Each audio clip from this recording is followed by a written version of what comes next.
Hello everyone and welcome to our first episode of our brand new show, the Sports Health Corner, where we answer all your sporting medical questions. This is where we talk everything related but not limited to injuries in sports. I mean, whether it's an elbow injury, a wrist injury, a neck injury, an ankle injury. You name it, we talk about it. We'll also touch on topics like nutrition, we'll talk about diet, we'll talk about training, as well as concussion and many other issues related to sports injuries. No sporting code will be left untouched. I mean, be it boxing, soccer, swimming, you name it, we're gonna deal with it. Don't forget to go to our Facebook page, the Sports Health Corner, and like the page, and also go to our YouTube channel and subscribe so that you can enjoy all of these. And also tell your friends about this show, by the way. Please don't be selfish. And by the way, just so you know, my name is Matlhomola Morake and I'll be your host for this show. And I'm not alone. I'm here with Dr. Tulani Ngwenya, a well-traveled man. He'll be our resident doctor. We've got a couple of episodes going forward. By the way, Dr. Ngwenya is a well-traveled man with a lot of experience in the field of sports medicine. He's what one can call a guru. And he wears many hats, by the way. In case you didn't know, he's the Chief Medical Officer of the South African Football Association, that is SAFA. He is Bafana's medical doctor. He's the CAF medical officer. He's also a COSAFA medical officer. By the way, very interestingly, he was instrumental in ensuring that professional football in South Africa returns after the COVID pandemic had started. So he's a very knowledgeable man that we are dealing with, and he's also a partner at Sports Africa, at Sports Medicine Africa. That's a facility that deals with sports injuries, and they are based in Johannesburg. Do visit them. When you get to our Facebook page, you will get an address, and you can make an appointment to come and see them in these their wonderful facilities. By the way, did I also mention that he's a family man and a pastor? Yes. Who would have thought? A doctor, a family man, a pastor. I mean, this is a man of many talents, many hats. Yes. Doc, welcome and thanks for agreeing to partner with us on this show. We're really honored that with your hectic schedule, you were able to join with us. How are you? Hi, Matlhomola. Thank you very much for having me. It is quite an honor and a privilege to have this talk and discussion with you, because this is an area that I'm passionate about, and I'd like for information to be distributed all over and for people to know more about sports medicine. I'm very good and looking forward to the show. Well, thank you very much for that, Doc. And since this is our first show, before we get anywhere, I know I've given all the titles about you, but there are those that don't know Thulani Ngwenya, not Dr. Thulani Ngwenya, yeah. Thulani Ngwenya. So who's Thulani Ngwenya? Sure. Where is he from? I wouldn't really know how to describe myself, but in a nutshell, Tulani is a boy from Ngwenya in Nelspruit, who is the now only son of Mr. Elias Ngwenya and Mimi. And I've got two sisters, Fortunate and Zintle. And Thulani is a man that grew up playing football, at junior levels. I represented my province at under 12 Simba Interprovincial Tournament, Chappies Little League. So from under 12 to get to being a Bafana doctor, that's what dreams are made of. Exactly, it's quite interesting. My story is quite interesting because I also represented my province at the under 14 level and the under 17 level. I went all the way, and then there was a time when I had to choose between, because there were Pirate Scouts when I was doing grade 10. At that time it was called Standard 8. We are from the old generation, remember? Of course, yes. So then I was selected to go and be part of the Pirates development. But then I had to choose because they said they need me to be there at least for 3 years. So I was going to grade 11, at that time was Standard 9. So I chose school more than football. It was a big issue because this was a great opportunity, but I'm grateful. That tells me that you're a very good player if you had to choose between football and school. It's quite interesting, folks. I used to really play because when I got to varsity, I still played, and I was playing for the school and for the varsity team, and I became a striker. And at medical school at some point, then I was the only one playing for the main 5 campuses. So it was quite interesting. Wow. Yeah, it was quite interesting. In fact, in case you didn't know, you the viewer, I've played with this man and I've seen his talent. He's a man of great talent when it comes to the football field. Yeah, just to add, I can't leave this. You see, I'm also a family man. Oh yes, married to Rifilwe, and we've got a son, a 2-year-old Simpiwe. So that's me in a nutshell. Talk now medicine, football. How did you marry the two? It's interesting. Like I said before, I had to choose between school and football at that time. Fortunately, I'm just grateful because I was given space by my parents to decide what I really want. As much as I was passionate with football, but I still wanted to go to school because I wanted to be a doctor. And I became a doctor, I studied, but still playing. The fortunate part is that, you see, when you're really passionate about something, and when you're destined for something, it always has its way of coming back. Because when I was at school, I didn't know about sports medicine. But I then realized or discovered about sports medicine during my internship. That's when I then wanted to specialize, to branch into sports medicine and specialize in sports medicine. Because at varsity, they never spoke about sports medicine as a specialty. But hey, that's where I am now. Still at varsity, those in the know, someone whispered in my ear, in fact, to say that you were in the SRC. What one would call a comrade. It's quite interesting because when I went to UKZN, I was more of a Christian, but because of my popularity, because I was playing football, and like I said, I was the only at that time a student at medical school playing for the main team of the varsity. So because of my popularity, ANC Youth League robbed me in to get votes. So they made me the chairperson of the ANC. I knew nothing about politics, but I was thrown in there. And overwhelmingly, we won the SRC elections that year. We got 8 seats out of 10. Wow. And it was after SASCO had lost elections the previous year. So we got so many seats because of that. It was one of the things. I wouldn't say it was the only thing that made us do it. But then I had to learn. I became the SRC president from in a space of nowhere. Then I had to learn very fast, learn more about ANC Youth League,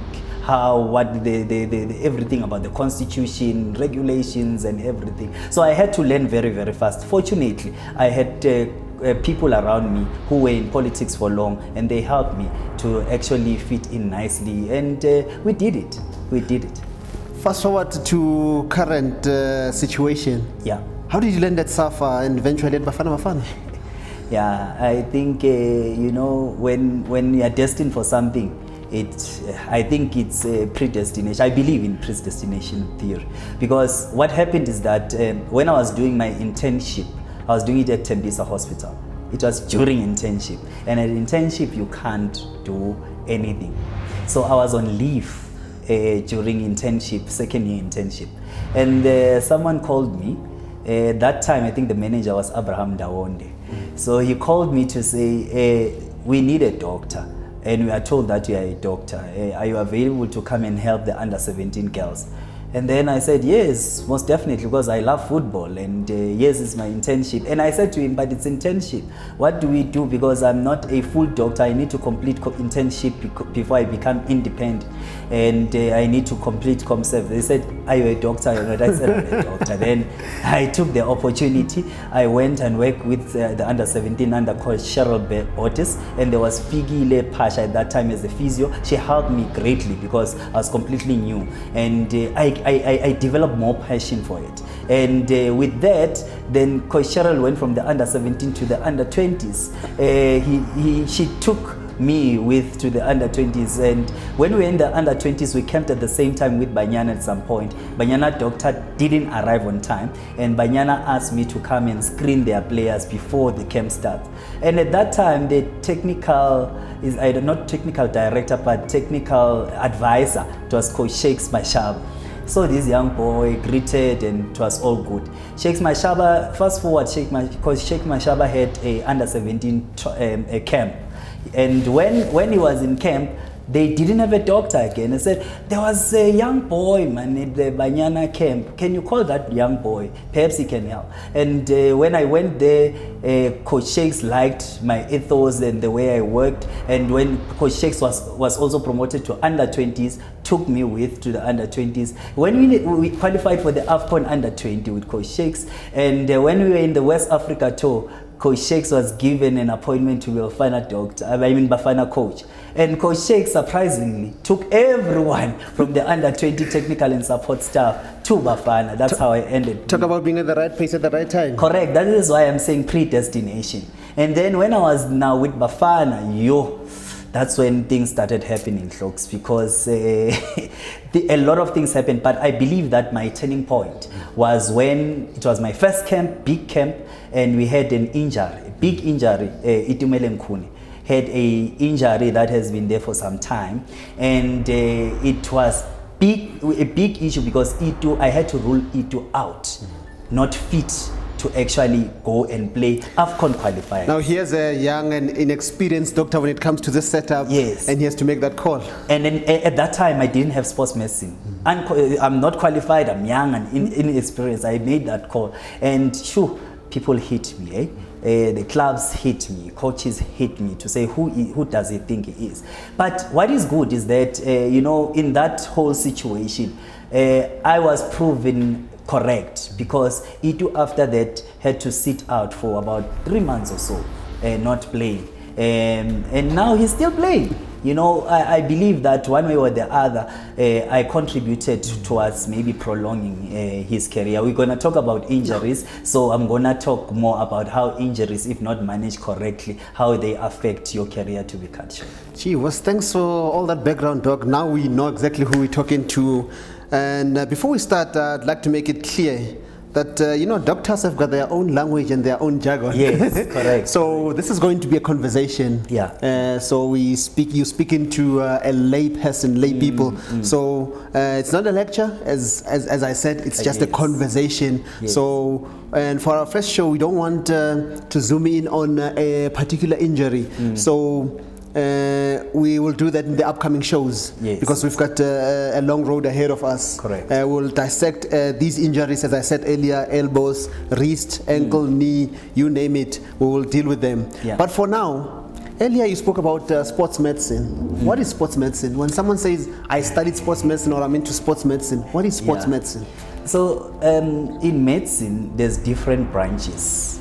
So sports medicine is a branch of medicine, general medicine, but it predominantly focuses on prevention of injuries, and we are looking at fitness, physical fitness of players. So we want to make sure that there is no injury to that. We prevent injuries from happening, and when there's an injury, we make sure that we manage that injury so that the person is back to full fitness to be able to play, because you need to be physically fit for you to be able to play. So basically, in sports medicine, we are dealing predominantly about fitness and injury prevention and management. When I was growing up, some of us wanted to be doctors. So now here you come, you talk about sports medicine. I mean, is a doctor not a doctor? Yeah, well, a doctor is a doctor. First and foremost, you need to be a doctor, but as a doctor, you do as a general doctor, general practitioner. When you qualify from medical school, you become a general practitioner. It means that you manage almost everything, but you do not really zoom into one and then you get more information and then you specialize in that particular thing. For instance, as a doctor, I can manage anything that has to do with the head, but I would not get to an extent where a specialist that is a neurologist that can actually get to when it comes to head issues. So as a doctor, I can manage perhaps high blood pressure as a general practitioner, but I will never get to a place where physicians can get, or cardiologists can get to, when it comes to the matters of the heart. So as a doctor, I can still do something when it comes to sports medicine, but you cannot do as much as a sports physician can do, because now we have zoomed into it, we further studied to understand that particular subject, which is sports medicine. So pretty much like there are different injuries, there are also, one can say, different doctors. Correct. So now you spoke earlier of an injury. What is an injury? When one says I'm injured, what does that mean? Yeah, so an injury I'm gonna try, because in medicine it's very difficult not to put in the jargons, but I'm gonna try and be as simple as possible. So when you talk about an injury, is damage to any body part, any of your body parts, but that damage most of the time is caused by an external force. That is an injury. So when there's a damage caused by an external force, then it is an injury, because now there's a difference between a disease and an injury. So can you give us an example of that, of an injury that's caused by an external force? Now, well, there's quite a, for instance, I'm talking injury from a tackle in a football match. Then you can break, it's external force, then it has caused an injury.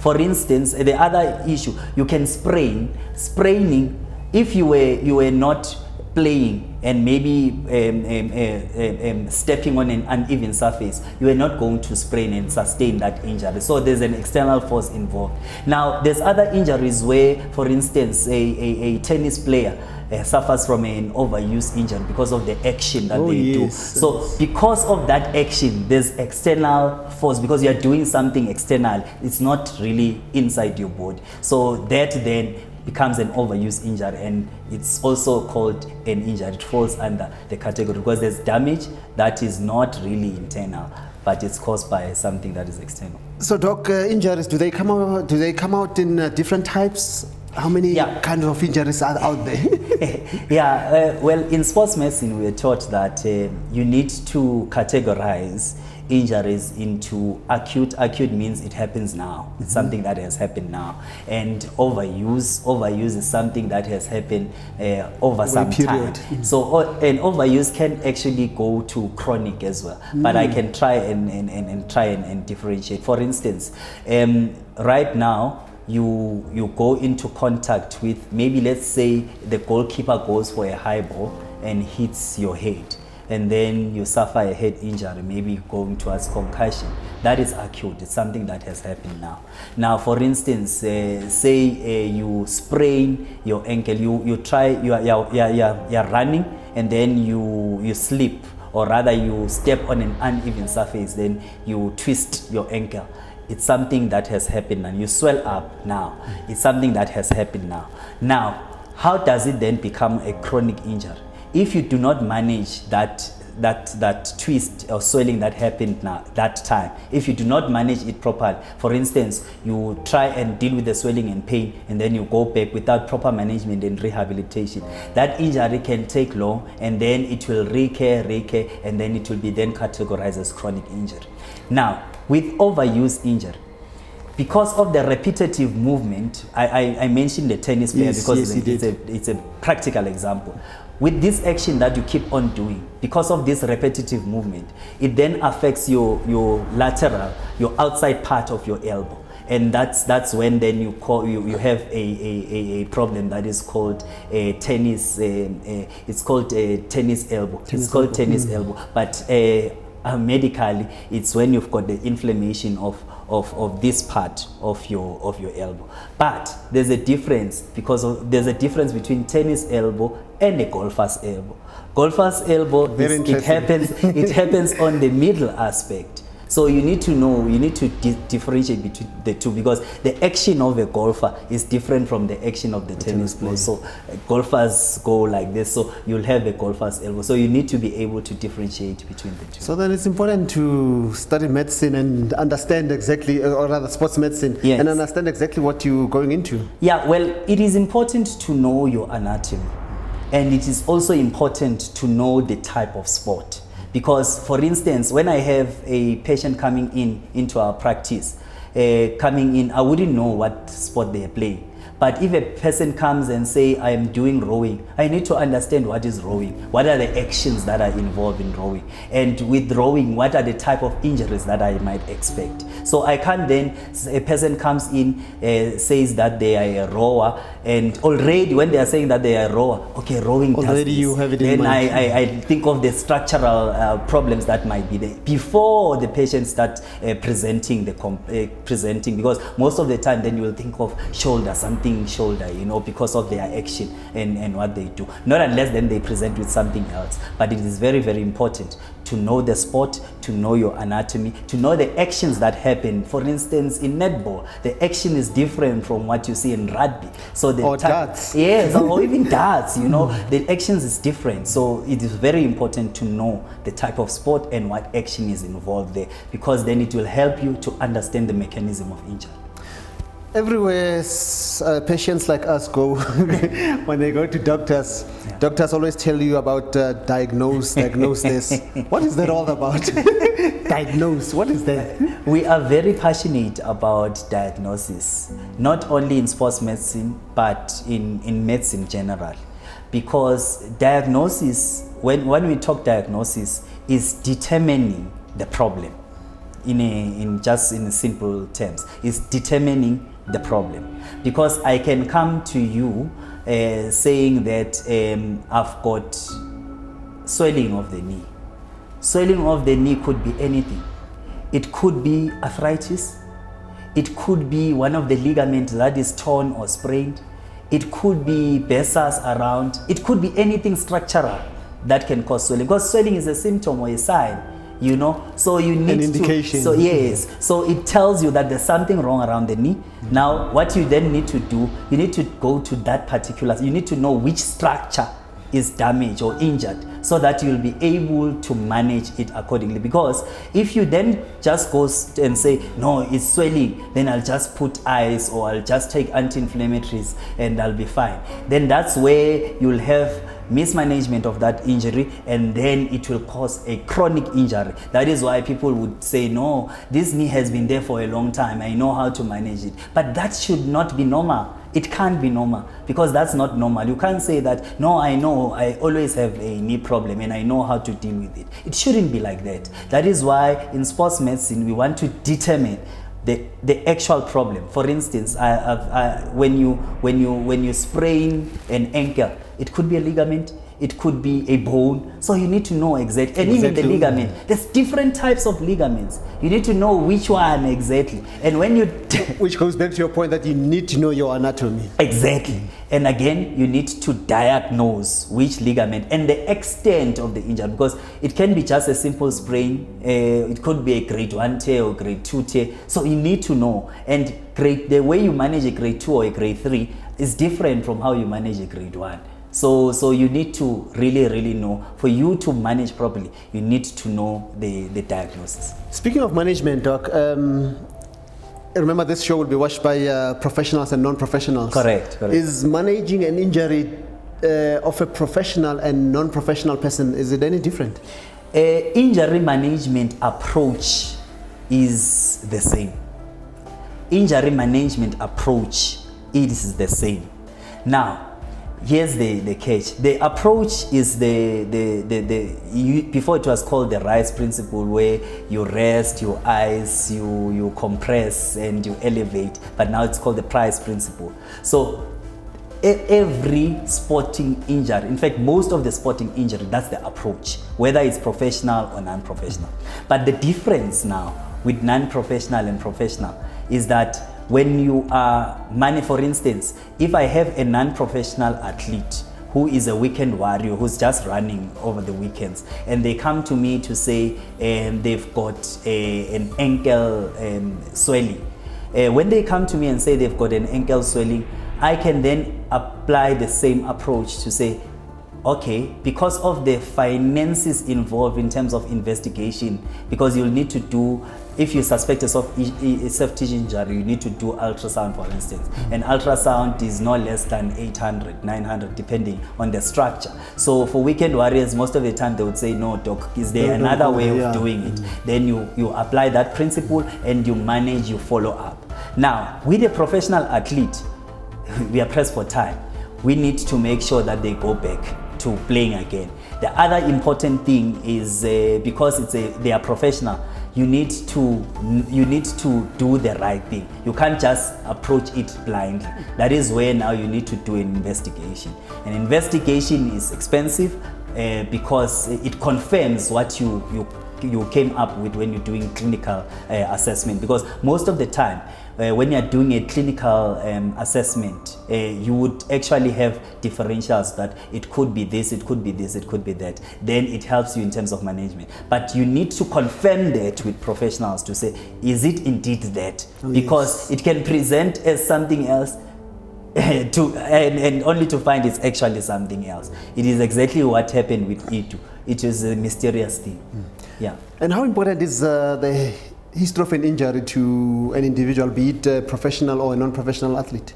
How important is the history of the injury of yes, an individual? Yes, it is very, very important. You know, when you are in the approach when dealing with any patient, whether sports or non-sport, the approach always starts with history taking. Most of your examination should be spent on history taking, because when you are taking history, then it gives you a picture of what we should expect on clinical investigation or examination, because then you will tally up what you picked up on history and then marry it with what you are picking up with your examination, because then it narrows it down. For instance, if like I've mentioned an ankle sprain. For instance, a person comes with a swollen ankle. You need to know, okay, what happened? How did it happen? And then what did you do after that? Did you feel any sounds? You know, it is very, very important you do that. Have you ever had something like that before? It is very, very important. How then did you walk? How did you feel? How was the pain? Is the pain getting better? All those things is important that you do. Have you ever had something like this before? Is it recurring? You know, it is very, very important, because then it tallies and it narrows everything down. Then you'll know that what you should expect on examination. You just go there. So it helps you in your approach. Yes, and then when you pick up that you might be dealing with this, then for professionals, you need to send for investigation so that you know again whether to treat conservatively. Conservatively, it means that it's non-operational. Mm-hmm. You give medication, you send for physio, whatever the case might be. You do whatever treatment that you can do. That's that's when you do conservative management. But definitive management is when then you send for operation. So this investigation for elite athletes helps, because it tells you the extent of the injury and how you need to approach it in terms of management. Earlier, Doc, you made an example of an elbow injury for tennis and golf. Do injuries differ according to a sporting code? I mean, a neck injury in rugby, is it different from a neck injury in football? Yeah. Or, as you mentioned, elbow with in tennis and in golf. Do injuries differ according to sport? No. An injury is an injury. It doesn't matter what sport code it is. But the difference is that there's common injuries in rugby. For instance, concussion is more common in rugby. Now, for instance, muscle injuries, especially hamstrings, are common in most of these where it involves running. And for instance, like I mentioned in golf, you would get mostly injuries of the elbow, but mostly the internal part or the medial part of the elbow. In tennis, you get mostly the injuries on the lateral part of your elbow. So you know that those are your common injuries in that particular. In rowing, you would get mostly your shoulder injuries because of the action that is involved. So an injury is bad. It doesn't mean that a shoulder injury cannot happen in a footballer. But you need to know that in this type of sport, because of the action, these are the most common injuries. But an injury is an injury, whether it's from rugby, whether it's from football, whether it's from cricket, an injury remains an injury. And Doc, with the evolution of sports, athletes are becoming faster, they're becoming stronger. and more resilient. Yes. Where does it leave the medical practitioners, especially those in sports medicine? Yes. Actually, I would gladly say we are now more involved. This then tells us that elite sport is going more modern and it is going more scientific, because when you have more resilient athletes, more physically strong and faster athletes, it means that there has been proper assessment of the body, and that proper assessment, then you tend to pick up weaknesses that needs to be strengthened, and that's where now the scientific aspect comes in. That's where sports medicine comes in, because then it also involves nutrition. Nutrition is sports medicine. It also involves player conditioning in sports medicine. So it then makes us more involved than before. And if you check, most of the elite athletes, or most of the coaches, most importantly, out of maybe in Europe, they've now taken sports medicine and made it part of them. So sports medicine is the center. Sports science is the center of everything. So with us in our country, we are slowly getting there. But what is interesting, codes like rugby have been doing it for quite a long time, because their development starts at a very, very young age. When you see the Siacolysis as an end product, there's so much work that has been done through development, and there's so much sports science that has been involved in their development up until where they are today. So slowly our country is also adopting that, and I'm glad that I always say, and even when I share with my other colleagues who are in other specialties like gynae, and I always say that sports medicine is the future of medicine, because in sports medicine we're dealing more about preventative measures. We're talking exercise is medicine. So if you exercise properly, you'll prevent things like your diabetes, hypertension. So that is why I'm saying sports medicine is the future of medicine. And also you have to keep abreast of developments. Correct. You cannot just sit and... You can't be stagnant. As we're speaking now, I heard the other day that you're still studying. Yes, yes, indeed. I've enrolled for occupational medicine. I like challenges. I like learning more. I mean, I've enrolled for occupational medicine. Is my last year. Occupational medicine. Why occupational medicine? Because I deal mostly with professional athletes. Professional athletes are employees. So you need to know the dynamics of occupational medicine. That is why I decided to do occupational medicine. And you know, it's quite interesting what you found out, because it also, that knowledge, it also helped me with this issue of return to football during COVID times, because it was involving issues of contracts and employees, you know. So with this background of doing occupational medicine, played a huge role. You've just raised an interesting issue about COVID, but before we get to that, with your experience, have you encountered a situation where you come across an injury and you just scratch your head and think, this I've never seen before, how do I deal with this? Something similar, not really, because you know, in sports medicine, you'll always use your approach, which is the price principle that I spoke about. You'll never go wrong if you use that approach. And when you are assessing an injury, if you use the approach of taking history, proper history for long, and then doing an examination, you would not go that much wrong. You might be wrong, but you'll not go very far. You won't be far off. Now, I want to make an example. There was a weekend warrior that came to our practice at Sports Medicine Africa. And the way the injury was presenting, it was more like it was pointing towards shin splints, and everything was pointing towards shin splints. We couldn't do an investigation at that time because weekend warrior, they said, no man, it's not necessary, let us try and manage. But the injury was not improving. You know, we had to then say, no, we need to review, because it is also very important that we become honest to say there's something that we might be missing. We have done a clinical investigation, it's pointing towards this. But now, there might be something that we are missing, because the way we are managing it, this is how you're supposed to manage shin splint, but there's still no improvement. Then let us do an investigation to confirm what we are actually treating for. Now, we did an MRI For some reason, the Weekend Warrior agreed that we can do an investigation that will give us a thorough assessment, because when you do X-ray, or it will not give you much, it will just tell you mostly about the bone. And when you do, and if there's a small tiny scratch of the bone, X-ray most likely doesn't pick it. Ultrasound only focuses on muscles. We did MRI. MRI came back and showed us that there was a stress fracture. Oh no.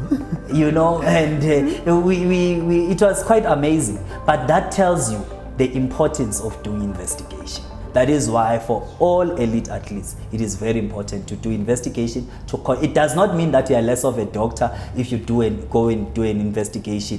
It then says you are a complete and safe doctor when you confirm what you have picked up on clinical examination. So in short, as a doctor, be it any other doctor or sports medicine doctor, you cannot take chances. You cannot do guesswork. You need to investigate, yes.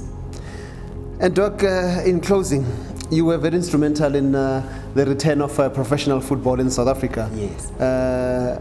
Due to COVID. A lot took place, I know, behind the scenes. Can you just tell us what transpired without giving us full details of all that transpired in the background? But COVID and sports, how has it affected South Africa? How has it affected the world? COVID affected everyone generally. But to be specific, talking sport, and rather let me be more specific and talk football, it affected livelihoods. Livelihoods meant that the lady that is selling food at the stadium can't do that anymore. Livelihood meant that the players that have to get money at the end of the month, because there's no income even for the teams, maybe they needed to also review that. It meant that the person that is washing kit cannot actually wash kit, because kit is clean, it can't be washed. So it affected our livelihood severely. Over and above the health aspect of it, because yes, first and foremost, it affected the well-being of our people, because some got the COVID and then they were suffering from the symptomatology or the disease of COVID. Some had shortness of breath, but over and above that, it affected livelihood. Now, what we then needed to do was to give a balance between well-being of a person and livelihood, because you can be physically well, but if you don't have food on the table, yes, you are sick. Yes, even sick in the head, because you're stressing. You know, if you don't have food on the table, you can't put nutrition to your body, and then your body becomes something else. So we needed to put a balance between the two. It was a task that was really taxing physically, emotionally, but I just want to thank the doctors that because we formed a team of doctors. It was doctors from the clubs, very experienced, from other codes like rugby, like cricket. We came together, and then we reviewed the document that was actually done by PSL initially, but we needed to just make sure that we close the gaps that we might encounter. And it was a huge responsibility, because then the association made me the compliance officer of football, meaning that should anything go wrong, your head was on the block. It comes back to me. And again, also having to monitor the situation with clubs as to whether they are following the protocol as is. It was quite a daunting task. But what I want to say is that that document that was made by South Africans, you know, it was welcomed by government. It was also welcomed by CAF and FIFA. And I can say now, without any contradiction, that the very same document was also, some of the aspects of it was also used to develop the CAF return to football protocol. Very interesting, but it was a huge task. It was. Yeah. And how long did it take for everything just to be completed? The behind the scenes and several meetings, and it took weeks, folks. It took weeks, because we were under pressure from the contractual aspect of it. Remember, we spoke about footballers being employees They have contractual obligations. Contracts are finishing. There's windows that are finishing, you know. So we are under pressure because of that. So we had to work overnight. We had to have several meetings quite often. So it was not an easy task. It took weeks. It took about 3 to 4 weeks to complete everything and to submit to government. Two things I'll ask from you, Doc, as we wrap up. First of all, any advice you'd like to give to any upcoming doctor out there that wants to study sports medicine? And also, just advice on COVID. What can people still do? What should they be? What should we be aware of that's coming? Yeah. Actually, it's quite interesting how now I get so much inquiries from students who are medical students who want to become sports physicians as well. I think one way or the other, sports medicine has been there for quite a long time, and there's big sports physician gurus who has been there for quite a long time. But for some reason now, there's more interest towards sports medicine because of now more involvement of sports physician, especially not only in football but even in the other courts, and they're playing an integral part towards preparing the team for competitive games. So with those that are aspiring to be sports physicians, all I can say is that if you are passionate, you need to be passionate about that sport.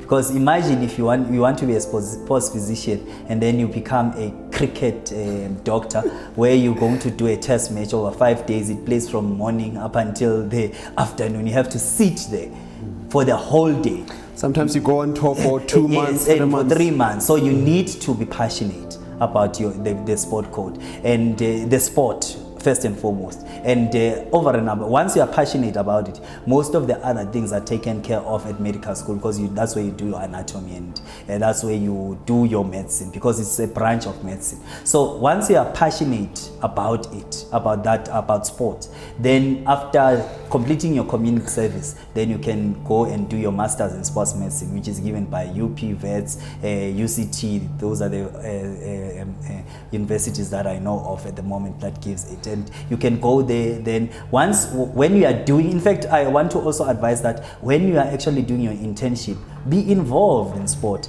Go and do, if there's a weekend game around your area, go and volunteer to assist. You are a doctor after all, because that experience will give you some sort of indication whether you really want to do this or not. Mm-hmm. Yeah. And then with the COVID is still amongst us. It is very, very important. That is why we are also social distancing right now when not having our mask. So it is still amongst us. So people, we need to take responsibility. For us to be able to champion this issue of COVID, it takes collective responsibility. It is not the doctor's responsibility. It is not the government's responsibility. It is your responsibility as an individual. You need to follow the regulations. Put on your mask, wash your hands, sanitize, social distance, avoid big crowds where you can't social distance. It is very, very important, because it's still amongst us, and we have seen that a lot of young, I know athletes would say no, but we have had COVID and nothing happened to us. But the most unfortunate part is that most athletes that are young and fit, they get the virus, but they maybe do not have severe symptoms, but some do get severe symptoms. And now the problem is that you take that virus back to home, and at home there's elderly people like your grannies with chronic medical conditions. Those are the people that suffer, and those are the people that end up dying from COVID-related death. So it is very, very important that we take responsibility, continue doing the right thing. Wow. Doc, thanks for your time. Thanks for a very educational session, I must say, and I hope the viewers out there gained a lot from this. By the way, go to our Facebook page, you'll find his CV there, and you'll also get the address of his practice, where he's a partner, Sports Medicine Africa. Correct. And you'll get a whole lot of information as to how to book when you want to come and do some consultation.